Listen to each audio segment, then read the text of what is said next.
Live. Hello, it's Bill, the knee pain guru. Saturday, October 24th. Got some stuff I got to get done today. Wanted to get this video completed. I have had a lot of questions that have been building up that have been submitted to the YouTube channel.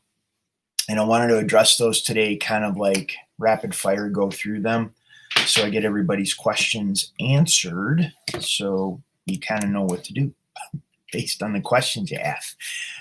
If you're live here today and you'd like to ask a question, please type that in the live chat. I'll get to that as I'm moving through these questions.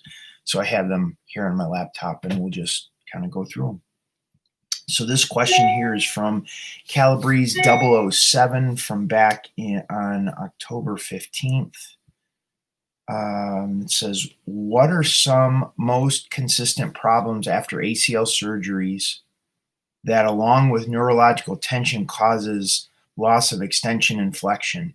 I've heard you mention femur external rotation, for instance. What causes this? What causes it is the neurological tension. It's locked.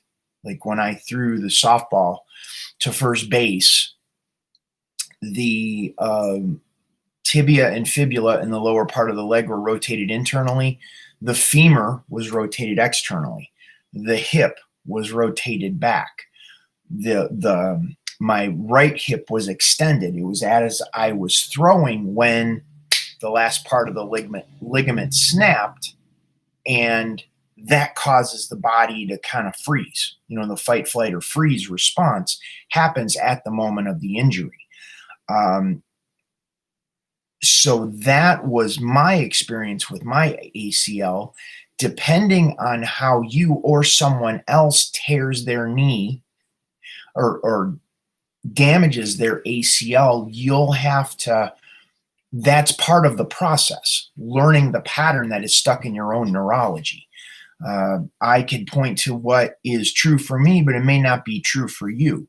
This is something that as you work with the experience of tension in your knee, your hip, your lower back, your ankles, your feet, you'll become aware of this pattern, and then you're able to work with it. So the internal rotation of the tibia, the external rotation of the femur, and the rotation backwards of the ilium. So you could work with that. Welcome, everybody. It's Bill, the knee pain guru. If you have questions about what's going on with your knee, type that in the live chat. Give the video a thumbs up, like and subscribe to my channel, as well as turn on notifications for future videos. I do these. I'm answering the questions. I'm here to answer questions. It's really about changing your mindset about what's going on with your knee. So, Calabrese 007, that should take care of your question. Next question is from BW montages. I am late, but I'm having a serious question. Okay. So I just want to know, how do I know if my cartilage is missing or fell off? That would, you go to a doctor, get an x-ray, a CT scan, an MRI, and you get a diagnosis. I've never heard of a meniscus falling off, but I've heard of them torn. Because I'm currently getting anxious that it is not there and my sporting career will go to waste. Yeah, go to a doctor. That's everybody. If you had a knee injury, you have something going on with your knee, just to double check, go to a doctor, get a diagnosis. And it's important to understand what you're dealing with. Whether something is broken or torn or not, you gotta gather all the information right now so you know how to move forward. Without that information, without knowing what you're dealing with, you could be screwing something up and making something worse. Like me, for instance. It's how I got into all of this. I injured my knee. I ignored it. And I injured my knee again, and I ignored it. And I did it 2 more times, total of 4 times. I dislocated my left knee 4 times before I went to the doctor. Then I found out I had a torn ACL. I found out I had 2 pieces of a torn meniscus in my knee, and I needed to have surgery. Now, if after the first injury, I would have gone to the doctor and found out what I was dealing with, there's a good chance if I would have changed my mindset about healing, I probably wouldn't have dislocated my left knee 3 more times and needed to go to have surgery. So you see, it's like you have to do your due diligence. An ounce of prevention is worth a pound of cure. That's a perfect example. I use my example. I screw it up first so you don't have to. Okay. If you like the video, give it a thumbs up. Okay, draining a Baker cyst naturally was the video. Lionel Johnson. During a training session where I was doing tempo 60-meter sprints, I felt a slight pinch on the left side of my right knee.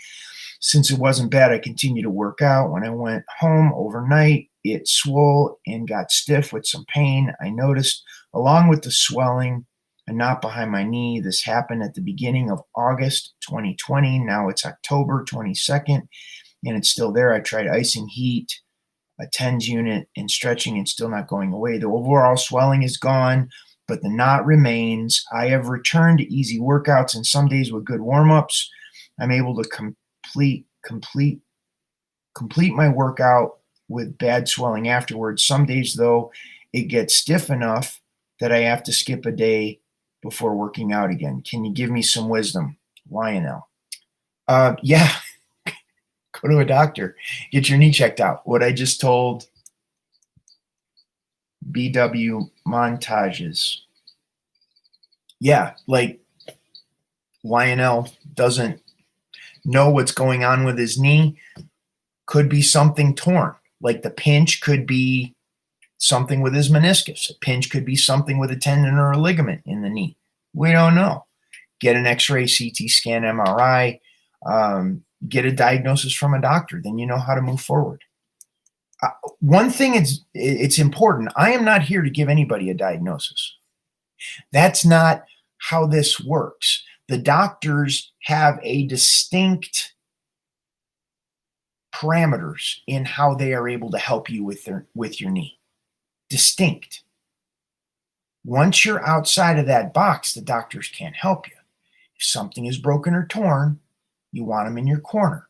They're going to be there to help you. Doctors are overworked. They're overtaxed. You go in there with the mentality that, oh, you want the doctor to do everything for you. Well, guess what? They're going to give you drug, shot, surgery, physical therapy. That's in their model. That's in their box. You got to get that straight. You got to shift your mentality around this. Outside of that box is your responsibility. Water, nutrition, breathing, mindset, exercise, stretching, mobility, changing the neurological signaling in your knees so you don't have the pain that you're experiencing. That's your job. If you don't take care of that, and I am putting the onus on you because, well, guess what? It's your knee. So the people that have been suffering with chronic pain for weeks, months, years, some even decades, when they don't address these things outside of that medical box, their knee degenerates, dehydrates, starts to wear, arthritis, gets to a point of bone on bone, and then you're looking at a knee replacement surgery, and then you're back in that medical box because the knee has degenerated to a point where you need that help. Well, if that's what you want to do, great. They're there to put it on your insurance. They'll charge you plenty of money for it, or you won't be able to afford it.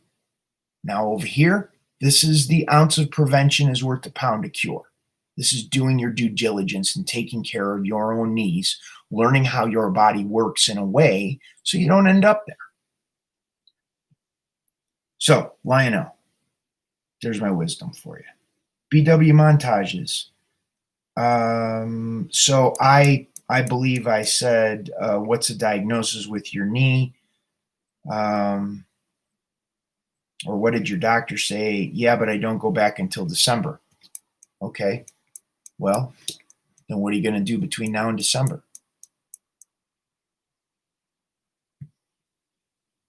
Todd Shaw. He Yes, there's 3 messages here. I want to read these in order. Todd writes, I probably didn't ask the question well enough. After your response, I don't think there is a way to ask the question correctly. This is good. And this is part of gathering the information. We got to get you clear on what you're dealing with your knee. And sometimes there isn't a clear way to ask a question.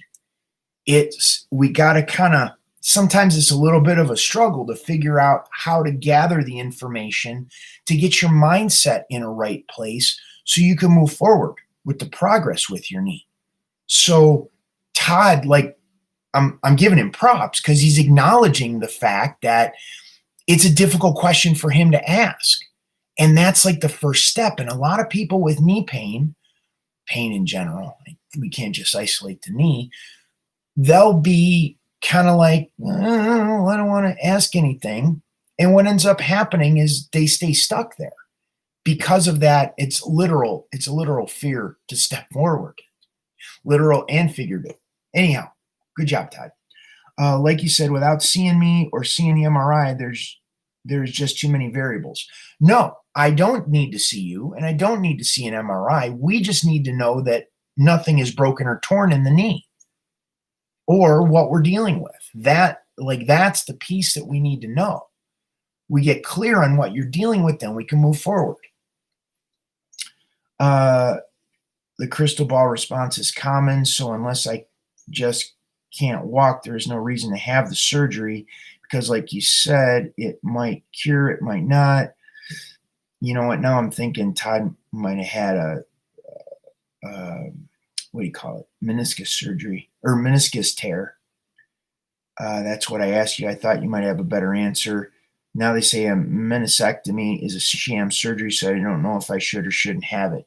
Okay, there's a study out there, like the docs did a surgery, did a study having meniscus surgery and not having meniscus surgery. They took a number of people and they did incisions in the skin. One, they did the meniscus surgery. The other, they didn't do surgery.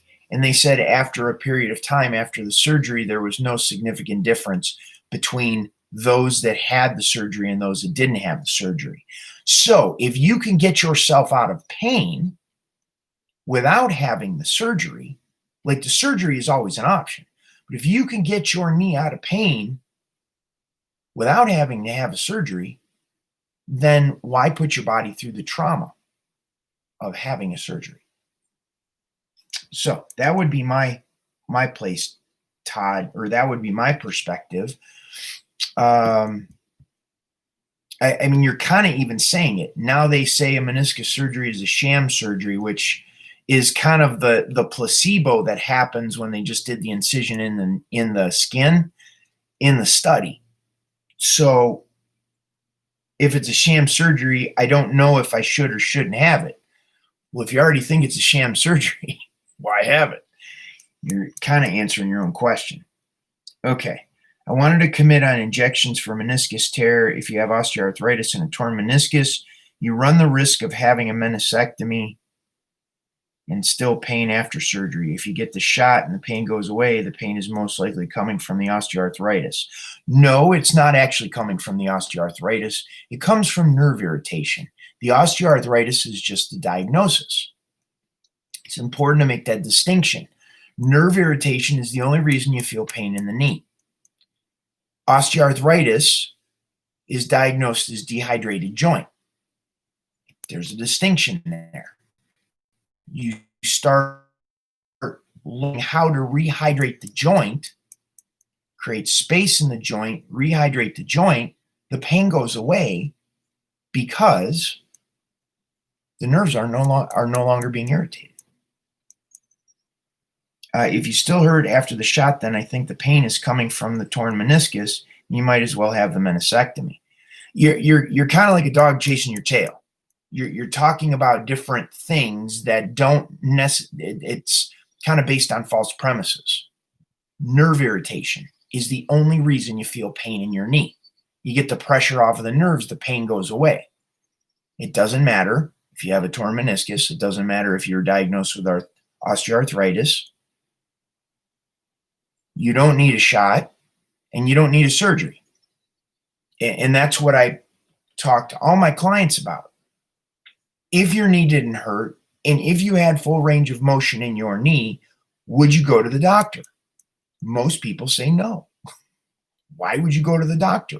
You go to the doctor because you have pain. This is why getting out of pain is such a mindset shift that needs to be understood. That's what these videos are about. To shift your mindset, like Todd's just kind of like on the hamster wheel going around about torn meniscus and osteoarthritis and shots and surgery, and it could be a sham and all of this stuff, which has nothing to do with getting him out of pain. Like the shortest distance between 2 points is a straight line. The shortest distance between you being in pain and out of pain, having relief in your knee, is getting the pressure off of the nerves that are causing the pain that you're trying to get out of. Like, if this makes sense, give it a thumbs up. Give the video a thumbs up. Share the video too with your friends that limp. Okay, this is what I chose to do. Get the shot. While the shot is working, try to lose weight and strengthen the muscles around the knee. Once again, he's doing things, but it's not the shortest distance. Strengthening the muscles around the knee doesn't get the pressure off of the nerves. Losing weight doesn't get the pressure off of the nerves, because when we have pain, you think of it like a fuse got blown. Fuse got blown in the leg around the knee. So the knee is tensing up to protect itself. So a fuse in the house got blown. The light doesn't work. So what Todd is saying is, if I flick the light faster, maybe the light switch faster, maybe the light will come on. Or maybe if I put a different wall mount on it, cover on the switch, the light will come on. Or maybe if I paint the wall. It's not addressing the source of the fuse that blew to get the light to come back on. We got to reset the fuse that is causing the knee to tense up and squeeze on the nerve that is causing the pain. So when the cortisone shot wears off, the pain doesn't come back. This is important. Okay, those are all of Todd's questions. Susan, how much emphasis do you put on diet and water intake in your holistic approach?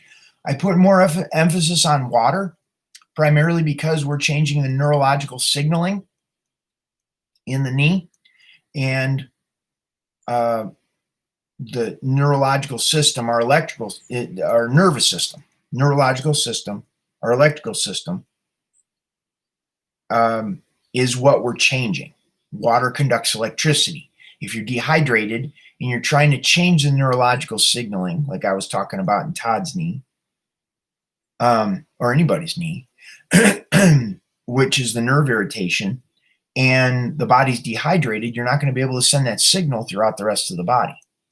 And the signal only goes so far, it'll get stuck. The pain will come back and you'll be like, oh, well, comfort didn't work. Getting the pressure off of the nerves didn't work. So I put more emphasis on water, and then I look at diet accordingly to where the client is at. It depends on, when you tap into diet, you have to be pretty motivated, because diet ties into family, religion, culture, nationality. There's a lot of things that tie into diet. So if I can get, in most clients, I can get out of pain without really tweaking their diet that much. But if it's there, then we want to reduce the inflammation. Use the diet as a tool to reduce the inflammation in the body so we can get you out of pain. Okay, Dawn, Bryant asks, can I pay for your program with my HSA? Yes. Yes, we take, it's basically a debit card, HSA. From my understanding, I've had a number of clients over the past 12 years that have used HSAs in order to pay for my program. Question here from Ed Popplewell. I'm hearing how you do it. Relax from tension. It is in lower hip and lower back. It is where the tension is. I'm listening and soaking it in. And then Ed also writes, I listen continually. It's better to be quiet and learn. Yes, I found that. Some of the mentors and coaches and instructors that I've had over the past 22 years, since I screwed up my knee, a lot of times we're picking up information and we're processing information, and we're trying to integrate it, bouncing it off of what we already know, like our own truth. Like everybody here live, and by the way, if you're live and you'd like to ask a question, please type that in the live chat. But Ed, you're taking in information. We're always taking in information, and we're bouncing it off of what we already know, what we've read, what we've seen, what we've experienced, our life experiences to this far, and we're trying to integrate it with that. And when we're taking in that information, many times it's really, really great to stay in a neutral place and be objective about the information that you're taking in. Because understand, if that information is too drastically different from what we already know, and most of what people already know is, well, the doctor told me drug, shot, surgery, and physical therapy are my only options. So all of a sudden, I'm coming along here, some guy on the internet, the knee pain guru, and he's claiming that the fastest way to get out of pain from a holistic natural approach is getting the pressure off of the nerves in the knee that are causing pain. There's a little bit of cognitive dissonance that happens, because it's like, well, that couldn't be true because the doctor and the physical therapist is saying this, and some guy on the internet is saying this. This is where critical thinking needs to come into play. Like, we need to go, well, what's best for me? Or in this case, you need to look at that information and go, well, gosh, comfort would be the fastest way to get my knee out of pain. And I know what the doctors are saying, but I need to choose what's best for me. So that may be going strictly with the medical model. That may be strictly going with a holistic natural approach. Or it may be an integration of the two.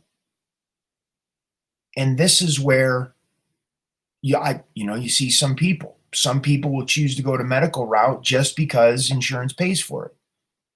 Some people, even if it puts them in pain. Some people will continue to go to physical therapy even if it puts them in pain. People will continue to have surgeries thinking they're going to increase the range of motion in their knee, even when 6 surgeries prior didn't work.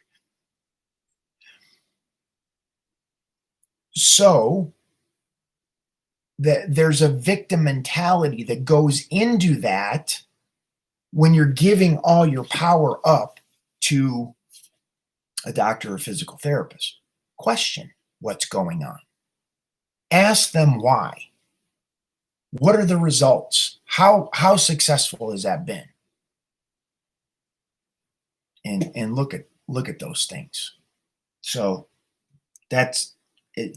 So I'm giving Ed props because it's good to question. It is good to, let's see. Is the chat not working? No, I think we're good. I was just checking to see. I didn't see any questions coming in. Anyhow, if you like the video, give it a thumbs up, like and subscribe to the channel. Let me see if there's any more questions. You're live on my YouTube channel. Okay, that was it. I'm all caught up with questions from the past 9 or 10 days. Anyhow, okay, no questions came in. Once again, give the video a thumbs up, like and subscribe to the channel, turn on notifications for future videos. There's Ed. How do you relieve nerve tension to get, yeah, we've been over that. I've pointed you to my program. It's when you want to begin working that way. I could tell you till I'm blue in the face, but I need all the tools. You said Ed, you told me, I think you said you're a locksmith. So let's say you showed up on a job and you didn't have any of your tools. How would you get the job done? Right? You need all the tools to do the work that you do. That's with anybody, a plumber, physical therapist, a doctor. Doctor has all the tools in his office. So my office is in the members area of my website. I have all the videos, the format where we meet twice a week in a private Facebook group. It's called Knee Club. I have all those tools in there. So all you need to do is show up twice a week, and I'll point you to the specific videos that will relieve the tension in your knee, your hips, your lower back, your neck, your shoulder, wherever it is. That's my office in the members area of my website. So we talk and we interact, and I say, hey, Ed, what's going on with your knee? And you say, my kneecap hurts, and it hurts inside below my knee. And I'm going to give you module 3 and module 8 in the pain pattern interrupt section, because those are the 2 videos that will help you relieve the pain in that area. And then consequently, people will say, well, why not, if that's how it works, well, why don't you give it away for free? There are 2 reasons. One is, actually 3 reasons. One is there needs to be an energy exchange. If you're not committed to it, I show up committed to it. There's no guarantee. This is the internet. This is the Wild West. There's no guarantee you're going to show up and be the level of commitment in order to get your knee out of pain. That's just the reality of the world we live in. And I'm happy here to share my information about changing your mindset, developing a strategy to get your knee out of pain. However, I'm not willing to give away for free the stuff that I've spent the past 22 years working on and developing to put it in a format that all you need to do is log in and access. It's taken technology and all the other stuff to get to this place. So understand that. Just like Ed had to buy all the tools for his locksmithing service. He needed to have a van. He needed to have all the tools, and does the maintenance on the vehicle and all that. My business model just looks a little different. I have a virtual business model. I'm sharing information and coaching in my experience for the past 20 some years. So there was that, energy exchange. There needs to be a level of commitment, because I'm showing up, spending my time to make sure I have 2 days blocked off every week. So I'm going to be there to help you with your knee. If you just think you're going to show up and it's like whenever and not put forth any time, energy, or effort on your part, that's not fair. That's not fair to me. That's not fair to you. And that's not fair to the other members of the Knee Club who are there, who are committed, who are showing up around the world. Some people in the middle of the night, because I do have clients in Australia, in Africa, in New Zealand. So remember, this is all connected. It's a holistic approach, and you're going to get more training than just in getting your knee out of pain. You're going to learn a lot more about your body, about yourself, how your thoughts create the pain in your knee, how the emotions that you hold in your body manifest in the physical pain. It's a lot more than just like, oh, how do I get my knee out of pain? Anyhow, Ed, does that answer your question? If you like it, give it a thumbs up, like and subscribe to the channel. Turn on notifications for future videos. You want to know the next step, head on over to the kneepainguru.com website. The kneepainguru.com website. I have a video you can watch on the homepage, and that'll lead you down the path to sign up for Knee Club. That's a group coaching program. We have calls on Mondays and Thursdays. Mondays at 1:30 p.m. Eastern Time. Thursdays at 5 p.m. Eastern Time. And then I will, we dig in. After you sign up, there's a quick start guide you begin working with, which is the template for all of the for all my clients. Start them all with that, and then that's going to start giving you relief. And then on the next call, so whenever you sign up, it could be, you can sign up at 2 or 3 in the morning, start getting relief, and then you sign up for the next call. If you can't make the calls, you can type your questions in a private Facebook group that you get access to. And then I read the questions live like I did here, and then you can watch the replay. Okay, I'm going to scoot. I'm heading to go do some errands now. Thank you all for being here. Nice work. Nice job, Ed. Stuff is deep, man. Knee pain is more than just knee pain. I thought I was going to get back on the judo mat just so I could throw people, and here it is 22 years later, and look where we're at. Okay, guys, have a great Saturday. Thanks for the questions. Appreciate you being here. Appreciate your time. Have a great one. Bill Paravano, the Knee Pain Guru, going to sign off for today. Have a wonderful day. I'll see you next time. Bye-bye.